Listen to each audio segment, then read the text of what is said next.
Commander Zethkara stood before the massive viewing screen in the Galactic Council chambers.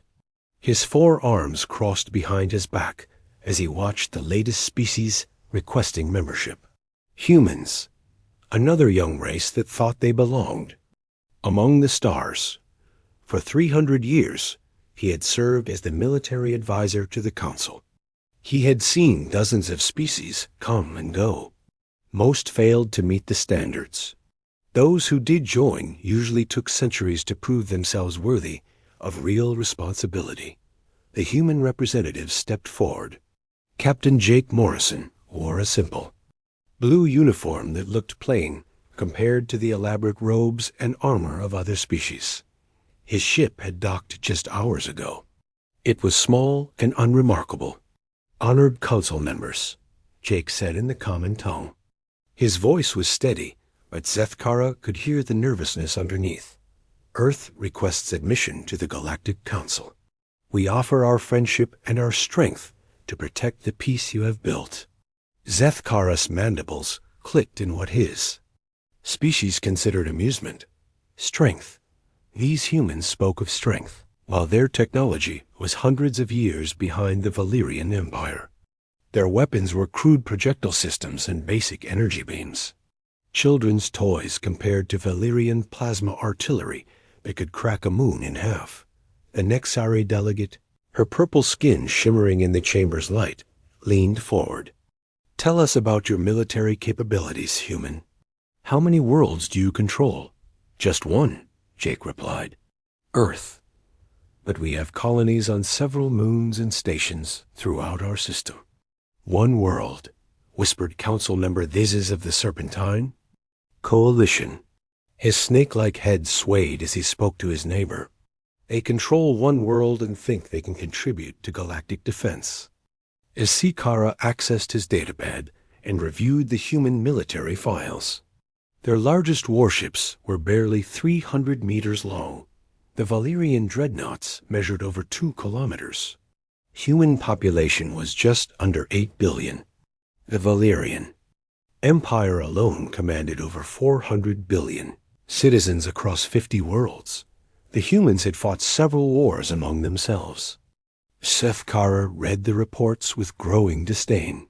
They used chemical explosives and metal projectiles. They flew primitive aircraft that would be destroyed instantly by any proper military force. Their nuclear weapons were impressive for such a young species, but they had only used them twice in actual warfare. "Captain Morrison," Zethkara spoke, his voice booming through the chamber. "Your species has no experience with galactic warfare. You have never faced an enemy with superior technology. How do you expect to contribute to our combined defense forces?" Jake straightened his shoulders. "Commander, we may be new to space, but we're not new to fighting. We've learned that the strongest weapon isn't always the biggest gun. Sometimes it's the will to keep fighting when everyone else gives up." Several council members made sounds that Zethkara recognized as polite skepticism. The Altarian delegate's tentacles writhed in what her species considered barely contained laughter. "Will to fight," Zethkara repeated. "Every species believes they have the will to fight until they face a real enemy. The Krex horde destroyed 3 civilizations last century. The Void Collective consumed entire star systems. Will alone does not stop such threats." "No, sir," Jake agreed. "But will keeps you fighting long enough to find a way to stop them." Zethkara studied the human more carefully. There was something in his eyes that seemed older than his young species should possess. But it was probably just the arrogance that most primitive species displayed when they first encountered advanced civilization. The council deliberated for 2 hours. Zethkara voted in favor of admission, but only because the humans could serve as auxiliary forces. They might be useful for patrol duties in the Outer Rim, far from any real danger. It would give them time to learn proper warfare from their betters. When the vote was announced, Jake Morrison smiled and bowed to the council. "We won't let you down," he promised. 3 weeks later, Zethkara received reports that made him question the humans' placement in the Outer Rim. They had established patrol routes that covered twice the territory other species managed. Their ships were fast, and their crews seemed to need less rest than most races. More interesting was their approach to contact with local populations. Other species maintained formal diplomatic distances. The humans had somehow convinced 17 different mining colonies to provide intelligence about smuggling routes and pirate activities. They make friends quickly, observed his aide, Sub-Commander Vextar.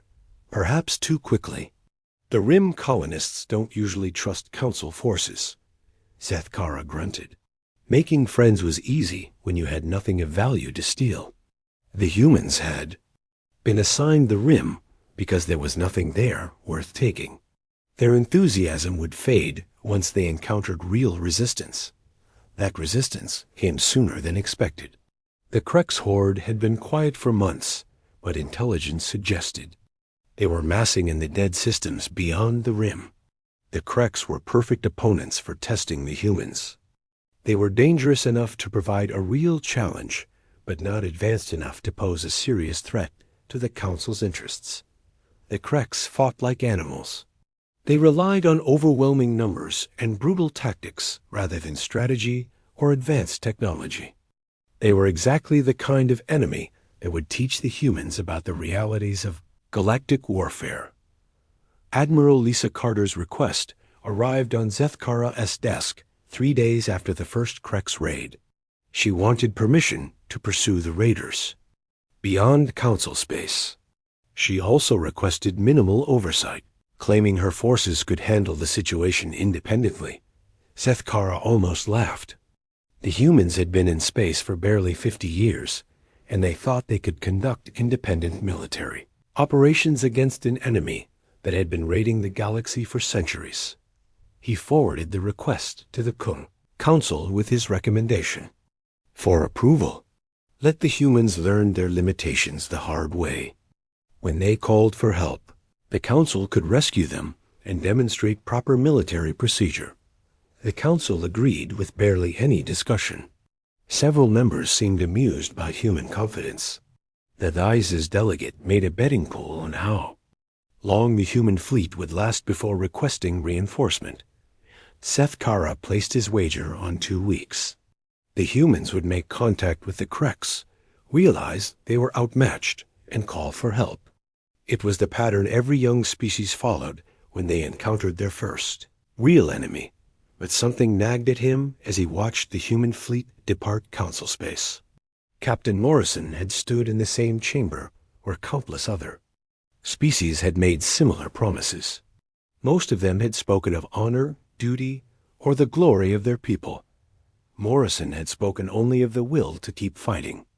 As if fighting itself was something humans understood better than honor or glory, Zethkara dismissed the thought.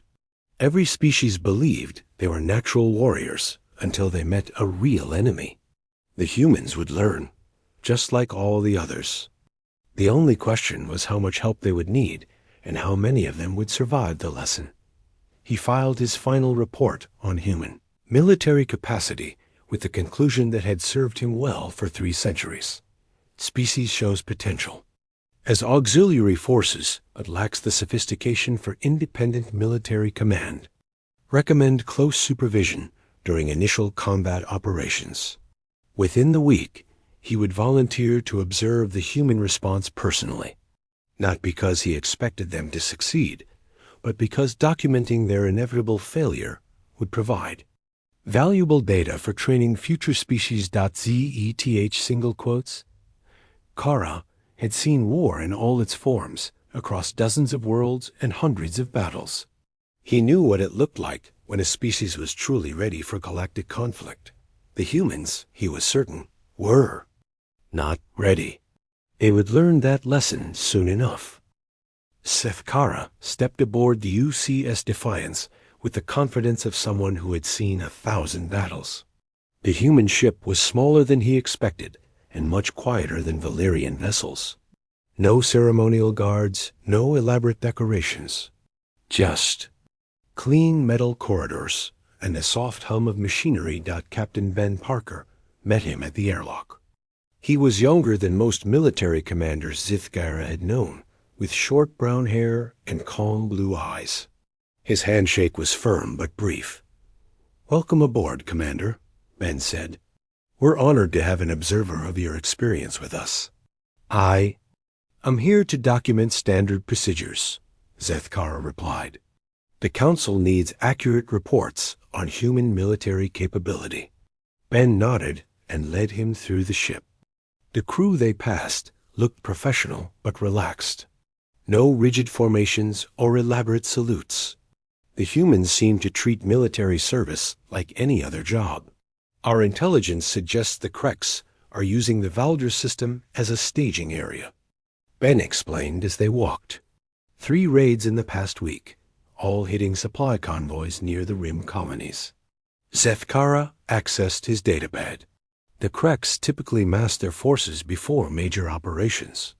Standard response would be to request Council fleet support and establish defensive positions around high-value targets.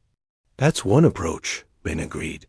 "But defensive positions won't stop them from hitting other targets. We think it's better to take the fight to them."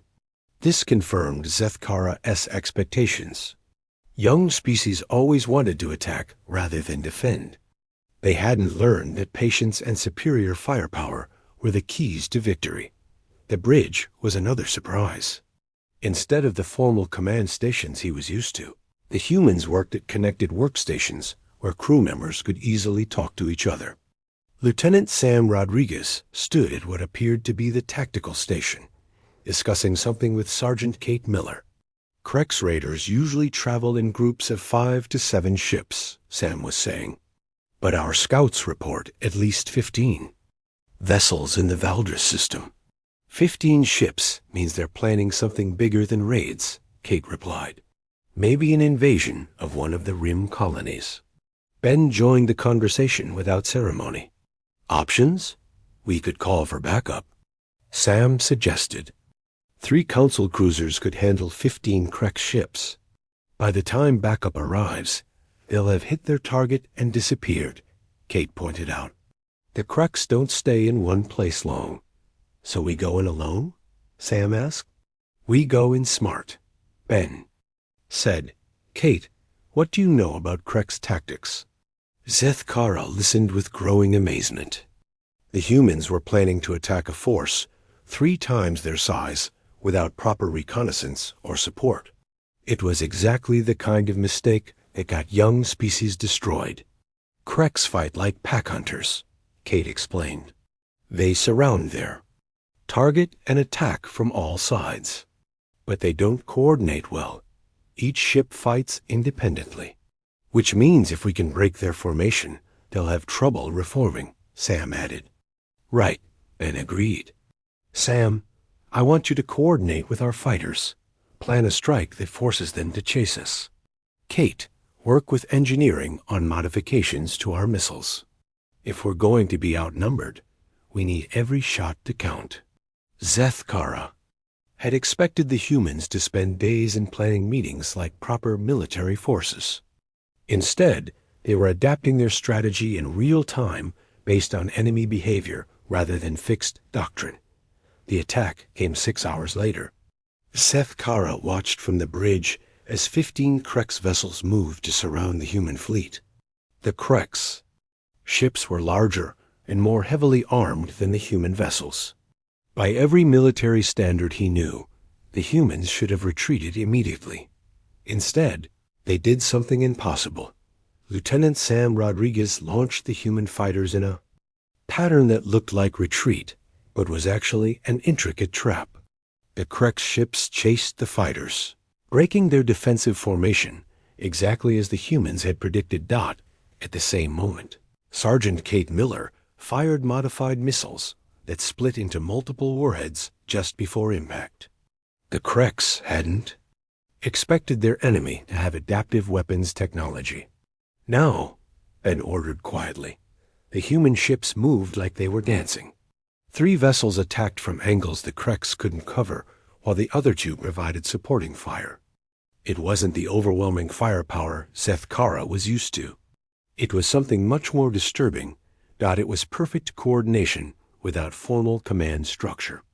Every human seemed to know what the others would do before they did it. They adapted to changing conditions faster than Zeth Kara could follow. The battle lasted 37 minutes. When it ended, 11 Krex ships were destroyed and 4 had fled. The humans had lost no vessels and taken only minor damage. How? Zeth Kara asked Ben after the battle. How what? Ben replied. How did you coordinate that attack? I saw no central command protocols, no formal communication procedures. Your crews acted independently, but in perfect harmony. Ben looked confused by the question. We trained together. We know each other. When you fight alongside someone long enough, you learn to think like they do. This wasn't military doctrine. This was something else. Something Zeth Kara had never encountered in 3 centuries of studying warfare. The second engagement came 2 days later. The Krex had regrouped and brought reinforcements. 23 ships this time, including 2 of their heavy cruisers. Zeth single quotes. Kara expected the humans to call for council support. No sane commander would face odds like that alone. Private Alex Turner volunteers for the special mission, Kate reported to Ben. Understood, Ben replied. Make sure he knows the risks. Zeth Kara watched Alex Turner prepare for what was clearly a suicide mission. The young human would pilot a fighter loaded with explosives directly into the Krex command ship. Even if he succeeded, he wouldn't survive the explosion. Why? Zeth Kara asked Alex as he suited up. Alex paused and looked at him with clear brown eyes. Because it needs to be done. My friends are counting on me. The colonies are counting on us. But you will die. Alex shrugged. Maybe. But if I don't do this, a lot more people will die. That's not acceptable. Zeth Kara had seen soldiers sacrifice themselves before. But it was usually for glory or honor, or because they had no choice. This human was choosing death simply because it was the most effective tactical option. The mission succeeded. Alex Turner destroyed the Krex command ship and took 3 escort vessels with him. The remaining Krex fleet lost coordination and fell apart under human attack. After the battle, Zeth Kara found Commander Maria Santos in the ship's small chapel. She was reading names from a memorial wall that included Alex Turner's name along with dozens of others. Does it bother you? Zeth Kara asked. Sending people to die? Maria looked at him with tired eyes. Every name on this wall bothers me. But you know what bothers me more? The thought of not being willing to make that sacrifice when it's necessary. I do not understand. That's what we do, Maria said simply. We do what needs to be done, regardless of the cost to ourselves. It's not about being brave or heroic. It's about being responsible for something bigger than our own lives. Zeth Kara stared at the memorial wall. In 3 centuries of military service, he had never encountered anything like this. The humans didn't just fight wars. They didn't just win battles. They did something that violated every military principle he had studied. They cared more about the mission than their own survival. Not because they were suicidal or desperate, but because they had chosen to value other lives over their own. As the human fleet prepared to pursue the retreating Krex forces, Zeth Kara began to suspect that his understanding of warfare was incomplete. These humans fought with weapons and tactics that should have been inferior, yet they achieved results that superior forces couldn't match. Something was different about them. Something that made his 3 centuries of military experience suddenly seem inadequate. The humans were teaching him that he didn't know war as well as he thought he did. The emergency message reached Zeth Kara while he was reviewing battle reports aboard the council station. The transmission was marked urgent and came directly from the High Council chambers. Commander Zeth Kara, report to council chambers immediately. We have received disturbing reports about human military activities in the rim sectors. Zethkara put down his datapad and made his way through the station corridors. For the past 3 weeks, he had been analyzing the human victories against the Krex raiders. The more he studied their tactics, the less sense they made according to standard military doctrine. The council chambers buzzed with concerned voices. When he arrived, representatives from 7 different species were speaking at once, their various forms of communication creating a chaos of sound and movement. Order, called the Altarian chairwoman, her tentacles rippling in the pattern that meant formal attention. Commander Zethkara, you have been observing human military operations. Explain these reports. A holographic display activated above the chamber floor. It showed a star map of the rim sectors with human fleet positions marked in blue. Zethkara studied the display with growing confusion. The humans have advanced beyond their assigned patrol areas, reported the Nexari delegate. They are now operating in 7 different star systems without council authorization. More concerning, added the Thies' representative, his serpentine. Head swaying with agitation, they appear to be hunting the Krex rather than simply responding to raids. Zethkara looked more closely at the display. The human fleet positions formed a pattern that looked random at first glance. But as he studied it longer, he began to see the logic. The humans weren't just chasing raiders. They were cutting off escape routes and supply lines. There are also reports of excessive force, continued the Nexari delegate. The humans have not simply defeated Krex raiders.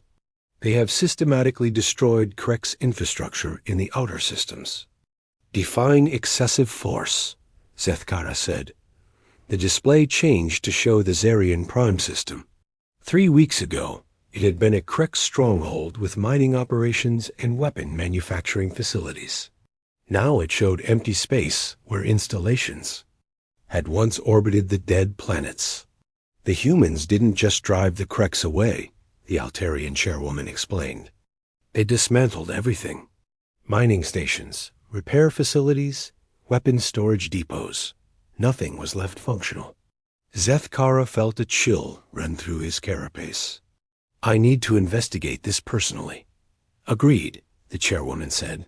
We need to know if the humans are engaging in war crimes or if there is another explanation. The journey to Zarian Prime took 4 days. Isara traveled aboard a council diplomatic vessel that was faster and more comfortable than the human ships he had been using. But comfort felt wrong somehow. He found himself missing the efficient simplicity of human military vessels. When they arrived at Zarian Prime, Zethkara was met by Colonel Frank Davis. The human officer was older than most he had encountered, with gray hair and lines around his eyes that spoke of many battles. Commander, Frank said as he welcomed Zethkara aboard the human command ship. I understand you have questions about our operations here. The Council is concerned about reports of excessive destruction, Zethkara said carefully. They want to understand your tactical objectives. Frank nodded and led him to an observation deck that overlooked the system. Where Krex installations had once dominated the asteroid fields, now there was only empty space and debris. The Krex weren't just raiding from here, Frank explained. This was their main manufacturing center for the entire sector. They were building ships, weapons, and training new raiders. We had a choice. We could destroy the raiding fleets and leave the infrastructure intact, or we could end the threat permanently. The Council prefers measured responses, Zethkara said. Proportional force that addresses immediate threats without escalation. Frank looked at him with an expression Zethkara couldn't read. Commander, with respect, the Council fights wars to manage problems. We fight wars to solve them. Explain. If we had just destroyed the raiding fleets, the Krex would have built new ones.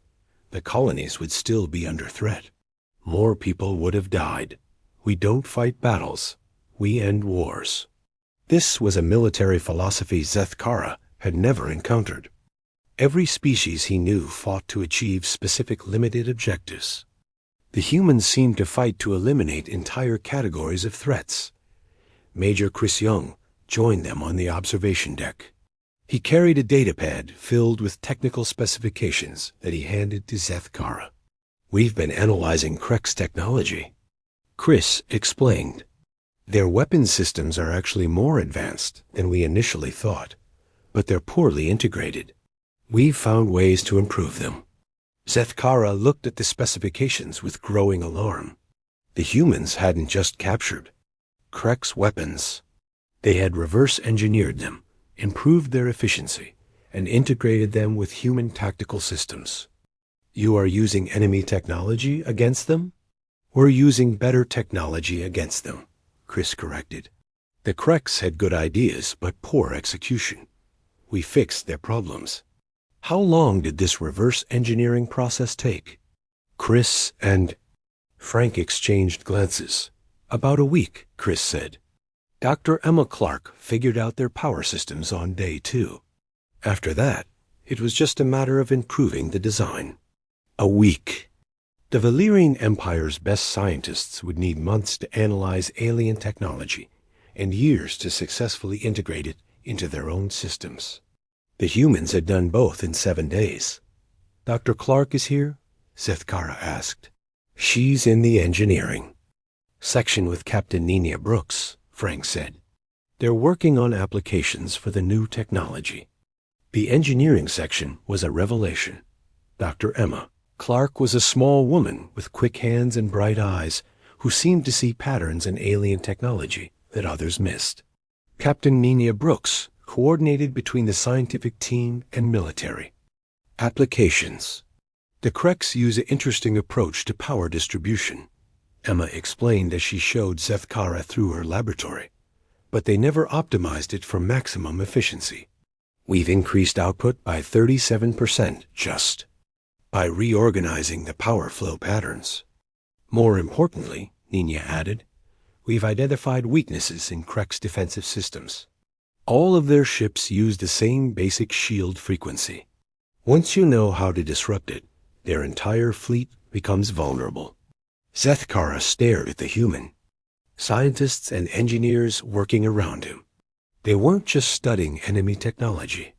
They were systematically dismantling every advantage the Krex possessed and turning it against them. "How many Krex fleets remain in the sector?" he asked.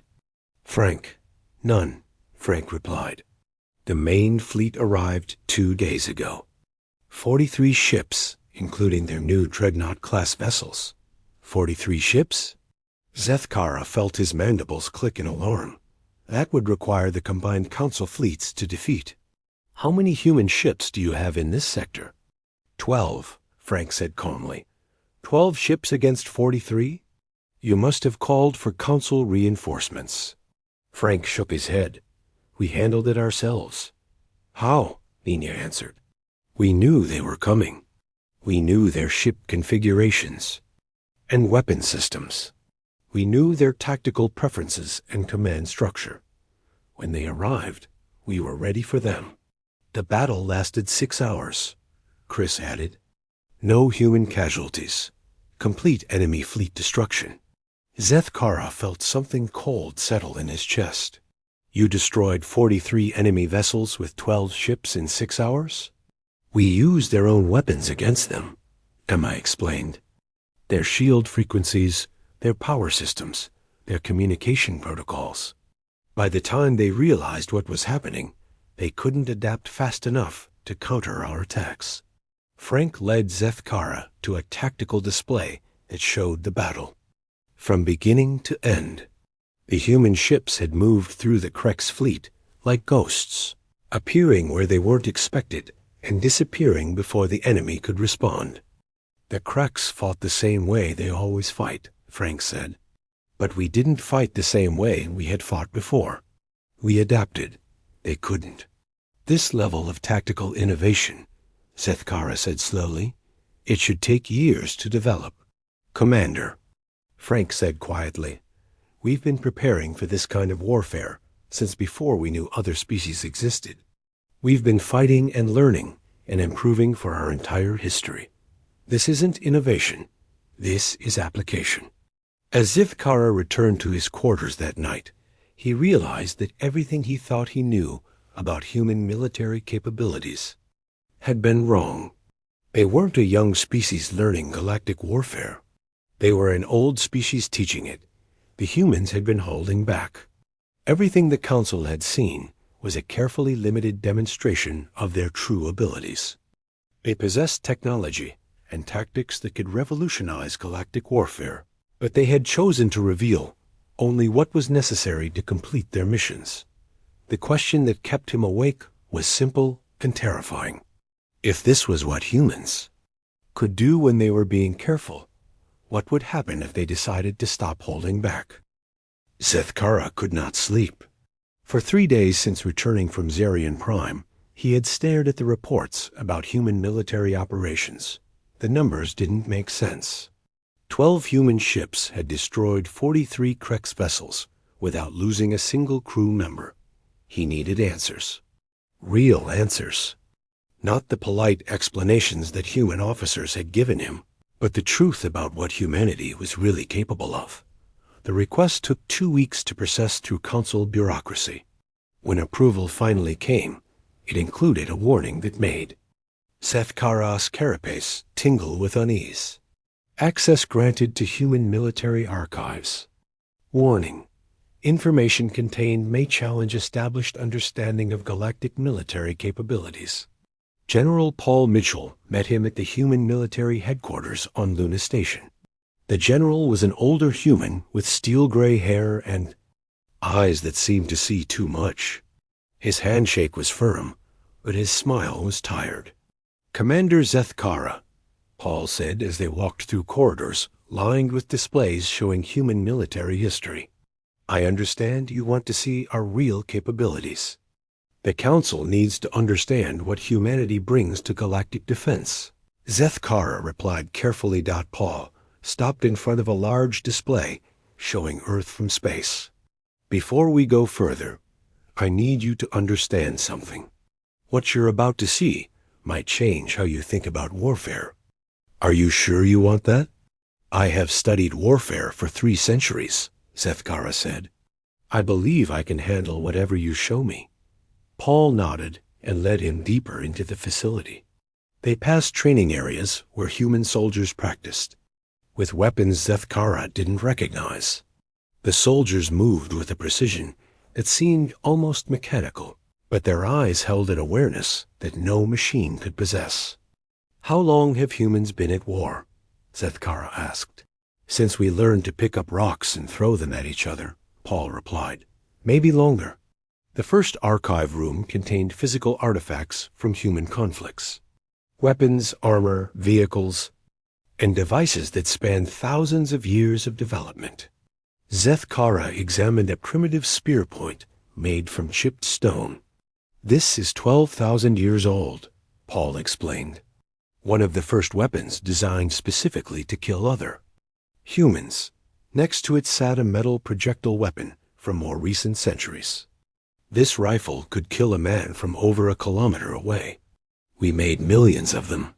Further along was something that looked like a metal tube with fins. "Nuclear warhead," Paul said casually. "This one could destroy a city of 10 million people. We built enough to destroy our entire planet several times over." Zethkara stared at the progression of weapons. Every human civilization had focused enormous resources on developing better ways to kill other humans. "Your species has been preparing for war for its entire existence." "Not preparing for war," Paul corrected. "Conducting war. We've never stopped fighting. Every peace we've ever known was just time to get ready for the next conflict." They moved to a room filled with tactical displays showing battles from human history. Dr. Rachel Moore, a military historian, joined them. She was a small woman with quick eyes and an enthusiasm for her subject that made Zethkara uncomfortable. "Most species develop space travel and encounter warfare," Rachel explained as she activated a display. We mastered warfare, then took it to the stars. The display showed a battle from something called World War II. Seth Kara watched human armies numbering in the millions fight across entire continents. The scale was staggering. How many humans died in this conflict? He asked. About 70 million, Rachel replied. But we learned things from that war that no other species has ever had to learn. Such as how to coordinate military operations across multiple planets simultaneously, how to supply armies that are scattered across light years of space, how to maintain fighting effectiveness when your forces are cut off from Command 4. Months at a time, Paul activated another display. This is from our Cold War period. For 40 years, two human nations pointed enough nuclear weapons at each other to end civilization on Earth. But we never used them. Why not? Because we learned something even more important than how to make weapons, Paul said. We learned when not to use them. The next archive room made Zethkaran's mandibles click in disbelief. It contained detailed plans for military scenarios that the Council had never imagined. Invasion strategies for species that controlled hundreds of worlds. Defense plans for threats that could destroy star systems. Tactical analyses of enemies that existed only in theory. Admiral Tony Richards joined them as they reviewed the files. He was younger than Paul, but carried himself with the same quiet confidence that all senior human officers seemed to possess. We've been planning for galactic warfare since before we knew other species existed, Tony explained. Every conflict we've ever fought taught us something about fighting enemies with superior technology, greater numbers, or unknown capabilities. You have contingency plans for fighting the entire Galactic Council, Sithkara observed as he read through the files. We have contingency plans for fighting everyone, Tony confirmed, including ourselves. Hope for the best, plan for the worst. The tactical simulations were the most disturbing part. Human military computers had run millions of war games against every known species in the galaxy. They had identified weaknesses in Valerian plasma artillery, counters to Nexari mind control, and methods for defeating Altarian defensive technology. These simulations, Zethkara said slowly, they account for scenarios the Council has classified as impossible. Like what? Rachel asked. Invasion by multiple hostile species simultaneously. Defense against enemies with technology centuries ahead of your own. Warfare in dimensions that most species cannot perceive. We've been thinking about those problems for decades, Paul said. Just because something hasn't happened doesn't mean it won't happen. Colonel Janet Price arrived with a new set of files. She was a combat engineer who specialized in what humans called impossible problems. Her greeting was polite, but her eyes never stopped evaluating potential threats. The commander has clearance for the deep archives? She asked Paul. Full access, Paul confirmed. Janet led them to a restricted section that required multiple security checks. The files here were marked with symbols that Sethkara didn't recognize, but that made his translator implant struggle to process the concepts. This is our real military capacity, Janet explained, as she opened files that showed ship designs unlike anything in the known galaxy. Everything you've seen so far is what we use for routine operations. The ships in these files were massive, vessels that dwarfed the largest Council dreadnoughts, weapons that could crack planets, defense systems that operated in multiple dimensions simultaneously. These ships, Sethkara said, his voice barely steady, they're operational? Some of them, Tony replied. Others are still in development. We build what we need, when we need it. How many do you have? Enough, Paul said simply. Janet activated a tactical display that showed human military assets throughout the galaxy. The map was covered with indicators that Sithkara hadn't known existed. Bases, weapon platforms, sensor networks, and installations that had been operating in secret for years. You've been building a military infrastructure without council knowledge, Seth Kara said. We've been building defensive capabilities, Paul corrected. We hoped we'd never need them. But you're ready to use them if necessary. Commander, Tony said quietly, we've been ready since the day we joined the council. We've been holding back because we wanted to be partners, not conquerors. The final archive room contained something that made Seth Kara's entire understanding of reality shift. Combat records from battles that had never been reported to the council. Engagements where human forces had fought enemies that officially didn't exist. The Krex weren't the first hostile force we've encountered, Rachel explained. They're just the first one the council knew about. What others? Paul and Tony exchanged glances. Species that tried to invade council space before you knew they existed. Threats that we eliminated before they became council problems. Enemies that we've been fighting in the dark spaces between stars. A council believes the galaxy is mostly peaceful, Janet added. That's because we've been making it peaceful. Deathkara stared at the combat records. Dozens of battles. Hundreds of destroyed enemy ships. Threats that could have devastated entire sectors stopped before they reached council space. You've been protecting the council without the council knowing about it. We've been doing our job, Paul said. The job of keeping the peace. As they walked back through the archives, Seth Kara felt like he was seeing the galaxy with new eyes. Humanity hadn't joined the council as junior partners seeking protection. They had joined as guardians who were already protecting everyone. Else, why show me this? He asked finally. Because something's coming, Tony said. Something that will require everything we have. And when it arrives, the council needs to understand that humanity isn't just another member species. What's coming? Paul stopped in front of the display showing Earth from space. We don't know yet, but our deep space sensors have detected something moving toward council space. Something big. Something that doesn't match any known technology. When will it arrive? Soon, Paul said. And when it does, you'll see what humanity is really capable of. The emergency sirens woke Seth Kara from restless sleep. For 2 weeks since visiting the human archives, he had barely been able to close his eyes. Every time he tried to rest, he saw images of human weapons that could crack planets and ships. That dwarfed anything in the known galaxy. The council chambers were chaos when he arrived.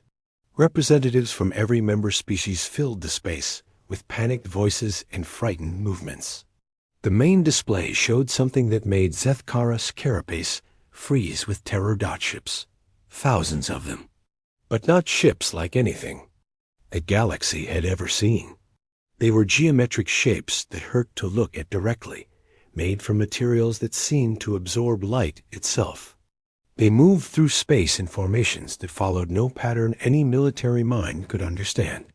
The Void Collective, announced the Altarian chairwoman, her tentacles trembling with fear.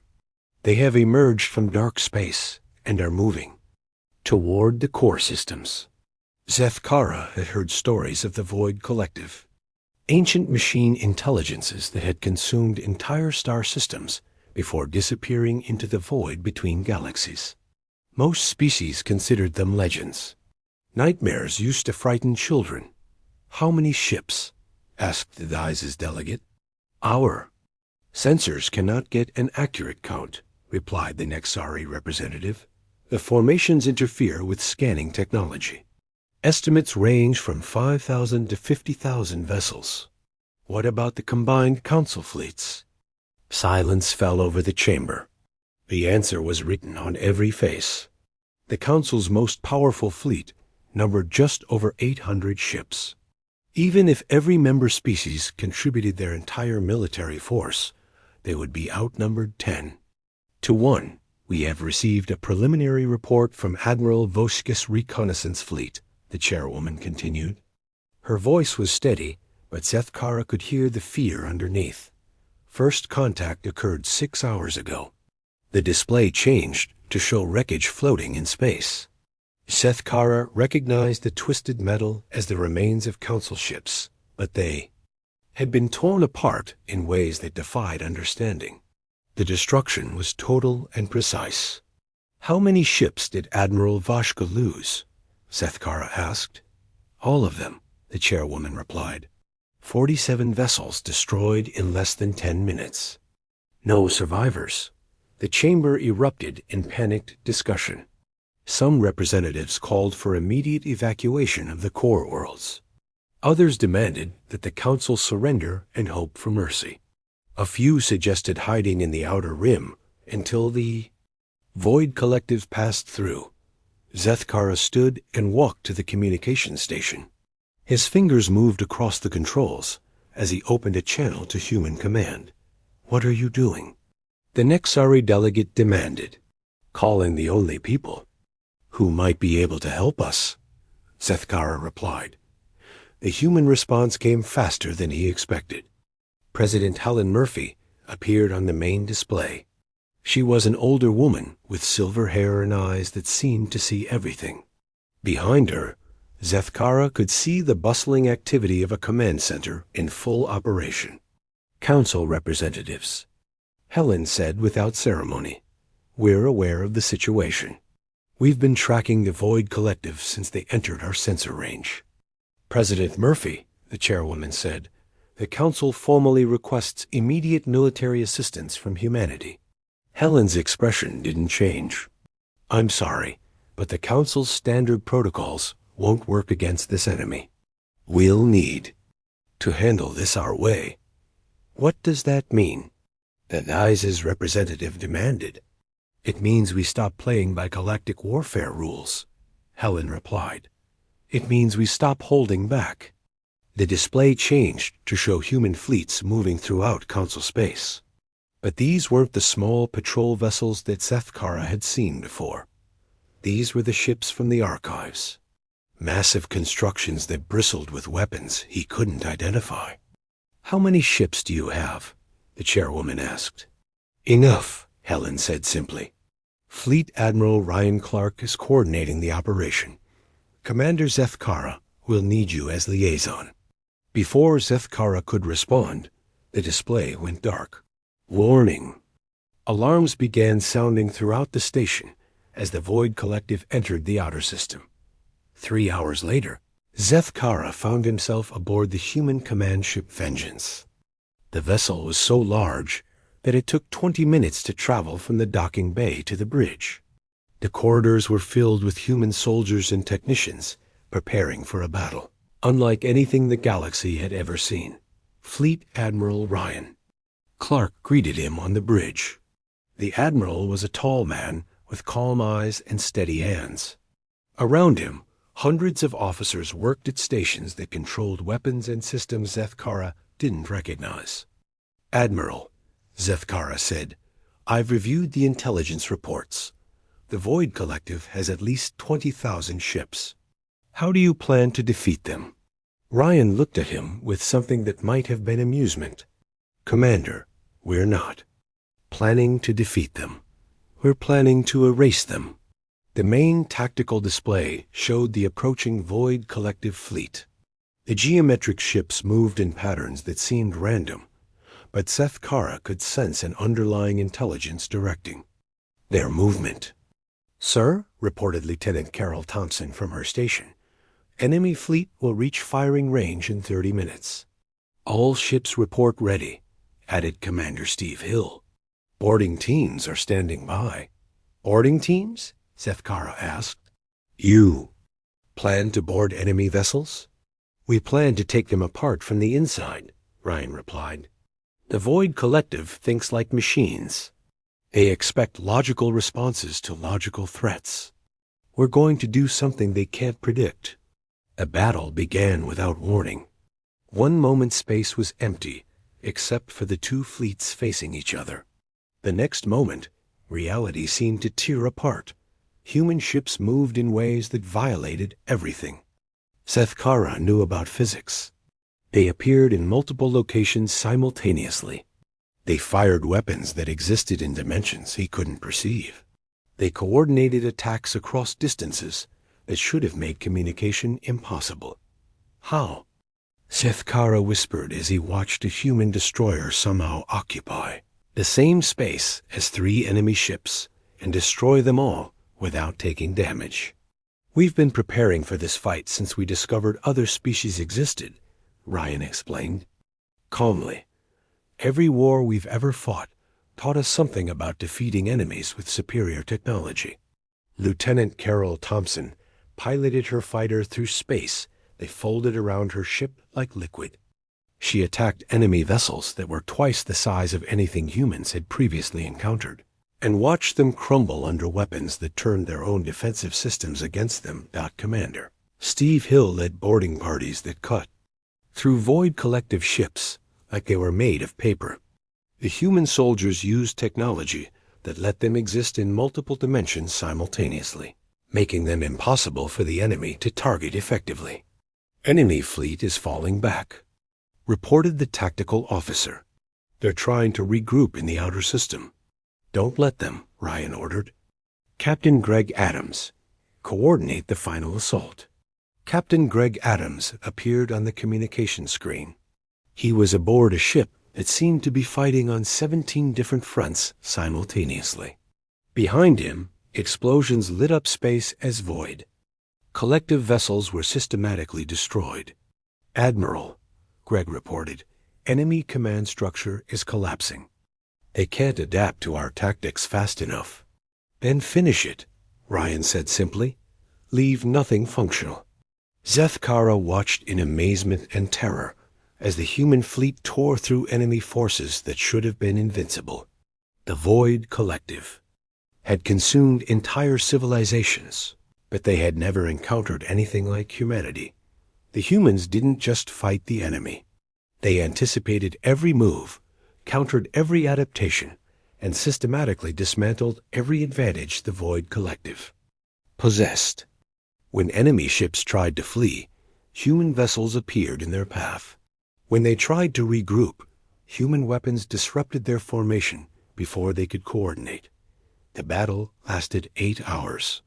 When it ended, space was filled with the wreckage of 23,000 enemy vessels. Not a single human ship had been lost. How? Seth Kara asked Ryan as they surveyed the destruction. How did you prepare for an enemy you had never encountered? We didn't prepare for this enemy specifically, Ryan replied. We prepared for the concept of enemies like this. Superior numbers, unknown technology, tactics we'd never seen before. We've been fighting wars against impossible odds since our species began. And you won every time? Ryan looked at him with tired eyes. Commander, we didn't win every battle. We lost millions of them, but we learned from every defeat. And we never, ever stopped fighting. President Murphy's voice came over the communication system. All Council vessels, this is President Murphy. The threat has been eliminated. Council, space is secure. As the human fleet began recovery operations, Seth Kara realized that his understanding of warfare had been completely wrong. He had thought war was about tactics and technology and superior firepower, but humans had taught him that war was something else entirely. War was about refusing to accept defeat, even when defeat seemed certain. War was about finding ways to win even when winning should be impossible. War was about never stopping, never giving up, never accepting that some enemies could not be beaten. Humanity didn't just know how to fight wars.